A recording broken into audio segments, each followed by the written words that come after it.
Hello बच्चों, let's read the question. The question says select the correct statement. हमारे पास चार options दिए हैं और हर ऑप्शन में एक स्टेटमेंट है। We have to find the correct out of them. तो सबसे पहले ऑप्शन नंबर ए की स्टेटमेंट को रीड करते हैं। That is saying calcination and roasting take place in reverberatory furnace and small roasting take place in small blast furnace. ठीक है, तो देखो यहाँ पे क्या कहना चाह रहा है। बेसिकली अगर मैं आपको बताऊं तो हमारा जो आयरन होता है वो एक बड़ी सी आपकी जो एक रिवर्बरेटरी फर्नेंस होती है उसके अंदर ये लिया जाता है। बेसिकली हम यहाँ पे ब्लास्ट फर्नेंस लेते हैं। ठीक है, तो फिर ब्लास्ट फर्नेंस यहाँ पे लिया जाता है। तो इसके अंदर क्या होता है, ब्लास्ट फर्नेंस के अंदर इसके अंदर डिफरेंट डिफरेंट लेयर्स होती हैं। ओके, तो इन लेयर्स में डिफरेंट डिफरेंट टास्क यहाँ पे परफॉर्म किए जाते हैं। फॉर एग्जाम्पल सबसे पहले में रोस्टिंग होता है, देन आपका कैल्सिनेशन होता है, देन हमारे पास यहाँ पे स्लैग फॉर्मेशन होता है, एंड देन आफ्टर लास्ट में यहाँ पे रिडक्शन करते हैं। ठीक है, तो रिडक्शन जब हम लास्ट में करते हैं तो हमको यहाँ से आयरन मिलता है। फॉर एग्जांपल यहाँ पे लास्ट में हमको FeO मिलता है, जिसमें हम कार्बन से उसका रिडक्शन करेंगे तो यहाँ से हमको आयरन और कॉपर ऑक्साइड यानी कि Fe और यानी तो आयरन हमको यहाँ से प्योर फॉर्म में मिल जाता है। तो नॉर्मली हम यहाँ पे ब्लास्ट फर्नेंस को यूज करते हैं in order to get this our pure metal. ठीक है, तो यहाँ पे क्या होता है, ये जो ब्लास्ट फर्नेंस होती है ये काफी बड़ी होती है। This is very large.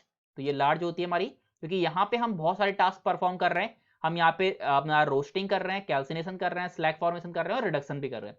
तो इसके लिए काफी बड़ा हमको ब्लास्ट फर्नेंस लेना पड़ता है। तो द फर्स्ट ऑप्शन जो कि कह रहा है calcination and roasting takes a place in a reverberatory furnace, जो कि काफी बड़ा ब्लास्ट फर्नेस होता है, and small roasting take place in a small blast furnace. ठीक है, यानी कि स्मॉल के लिए हमको छोटा लेना पड़ेगा। तो हमारा जो पहला वाला ऑप्शन है ये हमारा सही ऑप्शन है। ठीक है, सेकंड ऑप्शन यहाँ पे चेक करते हैं, which is calcination and roasting takes place only in small blast furnace.